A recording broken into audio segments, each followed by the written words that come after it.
Hello everyone to So Hard Work, and this is Caroline, and this series is actually how to read a tarot and oracle series.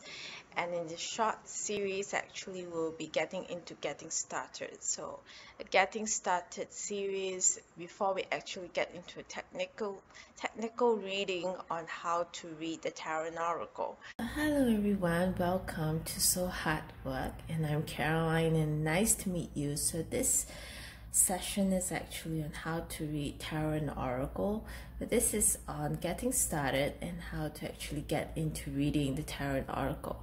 So the first important question before we actually get started into the technical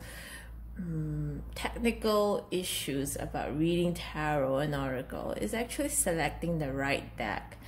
And most of you whom are watching this will come through this question: which deck is right for you, which deck is the best for you, the right for you, because you have so much on the market, you have so much on Amazon, eBay, or wherever that you want to purchase the deck. You have such a broad selection, and sometimes you may feel like you want a more safer deck to read into. So safer decks, I mean, are more light oriented. It can be an angelic deck, an angel deck. It can be a fairy deck, an elf deck, or dragon deck, or god and goddesses deck of cards. And these may come in tarot deck form. These may also come in the oracle deck form. And you can find these practically, in the modern times. You can find these people who publish this. They actually put up these cards in a deck, oracle deck format, or tarot deck format, and you can actually find these. And for example, I have the Mythic Oracle deck. So this is actually a Greek pantheon, a Greek god and goddess pantheon deck cards that I have here. And I have read before god and goddesses oracle deck cards with other publishers that have published it, and they are actually really amazing to read with.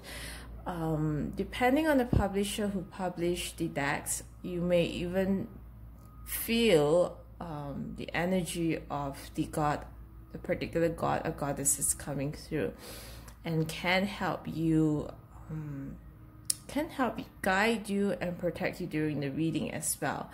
And if you feel a little daunting, for example, when I got into reading, I feel very daunted, and I'm not sure whether if tarot and oracle is best for me to get into based on the superstitious beliefs that I've heard in the past. But once I purchased my light deck, my light oriented deck, the one that I purchased was actually the Victorian Fairy Tarot deck card, and it was a fairy deck, an elemental deck, and I really enjoyed it a lot. I felt the fairies were with me and protecting me and guiding me while I was using the deck of cards, because I was very scared of getting in connection or communicating with darker beings, and I don't really want to draw that into my communication session with spirit communication and talking with spirit and my spiritual family and other spiritual guides. So that was why I actually chose a light oriented deck. But if you're very confident and you have walked through tarot and oracle, then I don't think that's an issue for you though. So selecting the right deck, cutting to the chase, there is the original tarot deck that exists. So that's the original Waite tarot deck. And if you feel like you want to get into that using that tarot deck, then go ahead and get into it. I would say that going by the book, looking at the book that accompanies with the Waite tarot, and using that book in your readings is not an issue. If you want to memorize and use the book, the meanings in your reading, it's not an issue. I sometimes will utilize the meanings, the symbolism, the meanings, the interpretation in my reading as well, but I do it predominantly really right now, which is 90 to 100% of the time intuitively with my spiritual family and spirit. So I really don't rely anymore on the book. And I have tried memorizing it, but it came out to be a very stressful moment. It's so much to memorize, and people will know what I mean by that when you try to memorize it. But when I got past that, it became so much easily. I would say the key thing is to knowing how to work with your spiritual family is the key of doing your readings intuitively, because when you know how to work with the spiritual family during the reading, know how to work and engage with them and with yourself and your intuition, then I would say you have maximizedly used your intuition in your reading intuitively, because most people, when they do intuitive reading, they don't really engage with their spiritual family and spirit in their reading, though they call in their presence but not really engaging with them. And people who are professionals intuitive reading, they will know what I mean by that, when you know you are engaging with your spiritual family and spirit.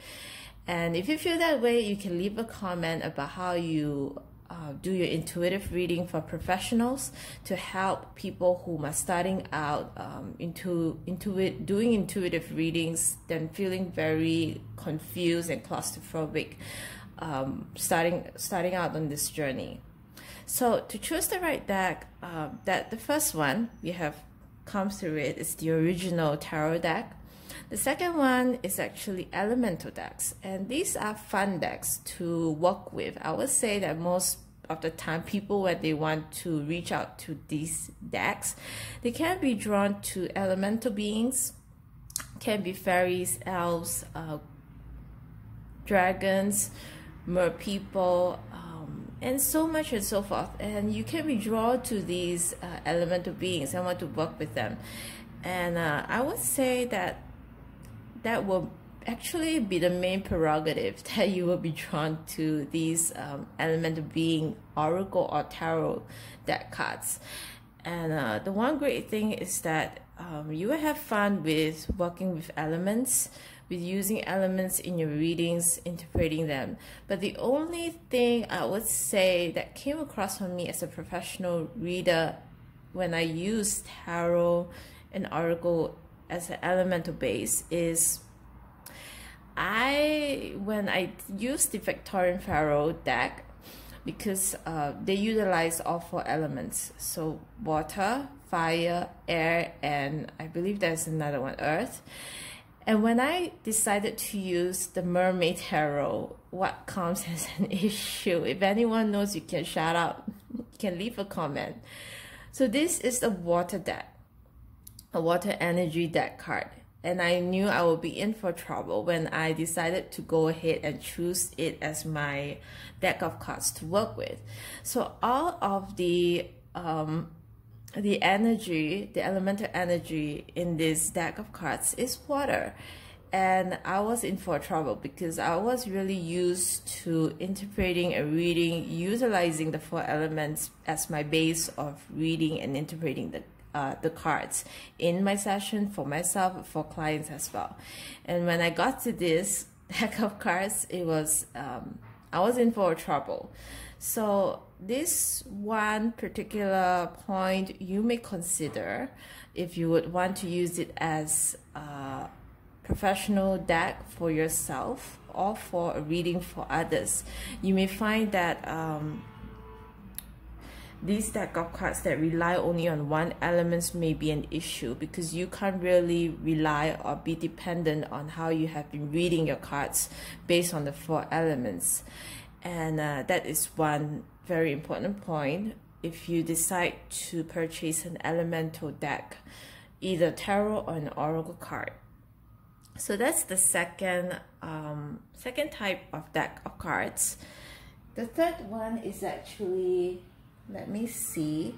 The third one is actually magical beings. So some may be particularly fairies, some may be dragons, some may be even gods and goddesses. And with gods and goddesses, or animal, or someone is actually sharing, or even animal beings actually as magical beings. And you may come into a trouble of wanting to know their significance, their symbolism, what they represent, and therefore get into your session in reading and utilizing them. So that is one of the other problem, and the Mythic Oracle for myself came as a problem for that. Though I am familiar with each of the representation and meaning of the Greek god and goddesses representations and what they help in, but it came as a memorizing problem, and I had to really read through what they work on, read through what they help in, and which domain they actually help in and specialize as well. So God Poseidon, for example, is the god of the sea and the king of the sea and oceans, and he is also the patron of horses and a lot of earthquakes as well, and thereby he is very known for helping with emotional healing, emotional work. He also helps in other areas as well. If you have any help that you would need, for example, that based on water, he can help guide through in many ways. It can be water navigation. It can be if you are learning to drive a boat or a ferry, he can help in that. And that is really true, but I had to go through each of the god and goddesses and really work with them to see what they can help in and what they represent, because sometimes when I do my reading session, I come across guidance in particular for the client that needs to come through as a message for them that, you know, this god and goddesses wants to help and guide you in this area, in a particular area of your life, and you need to pay attention to it and walk through that if you can. So that is another area. For dragons, I wouldn't say they are very one element reliant, if you get what I mean by that, because there are so many dragon beings that exist, and you can have a dragon that specializes on abundance, finance, and wealth. You can have a dragon that specializes in water area. You can have a dragon that specializes in joy, in happiness. You can have a dragon that actually exists. They do exist. These type of dragons that I've seen them that specialize in music as well. And when you work with the tarot or the oracle cards, I have not seen dragon realm beings, I would say, designated in just one element. So with this type of dragon deck of cards, you may want to do your research on dragon beings and familiarize with yourself what different type of dragons there are. There are dragons of a specific element, such as water dragons, sea dragons, and ocean dragons. And there are some dragons are not very element oriented. So it's not much as a problem if you're going to work with a water deck like this, like a merle water deck or dolphin water deck, and as an example. So this is one other area for magical beings. I don't think that there are other decks that comes into this category. So if you would know of any other decks in this category, can you leave a comment down below so other people may sort of consider these decks as well. as if they are going to work with these decks. Yeah. So yeah, and also I'm hearing someone is actually informing me, sharing with me plant allies from the Bugflower Oracle card. Plant allies, tree allies, nature allies, and I would say, yeah, these are the other deck of cards that I would say you would need to do your research and pay attention if you would like to work with these cards, the energy of the cards, and bring this into reading session and work with the energy as well. So the fourth one will be others. I know that there are other deck of cards. One is the affirmation. So I have the self-love oracle deck. So this is a self-love deck. There are decks that are affirmation deck as well. So I have the Louise Hay by Hay House Power Thoughts cards, and these I would classify them as other decks of cards. More than often, I don't really see professional readers use this as a main card. So we would actually use a tarot as the main card with a sub to add on either an oracle card or perhaps cards like these to further our interpretation of the question, the reading with spirit and our spiritual family, including yours. So these deck of cards in this category, I'll classify them as others, and you can definitely do divination with yourself or others using these decks of cards.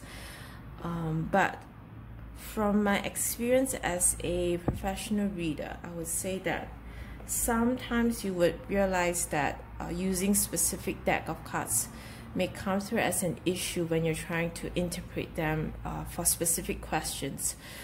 And then using a tarot deck or a focus deck cards like a life purpose oracle deck by Doreen Virtue, which specialize in life purpose and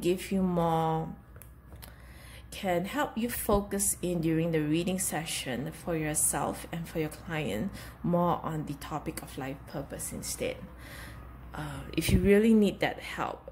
But I often find that people who are starting out may need that help to help draw your focus and attention when you're trying to tune into energy, to tune into guidance with your team of light and spirit.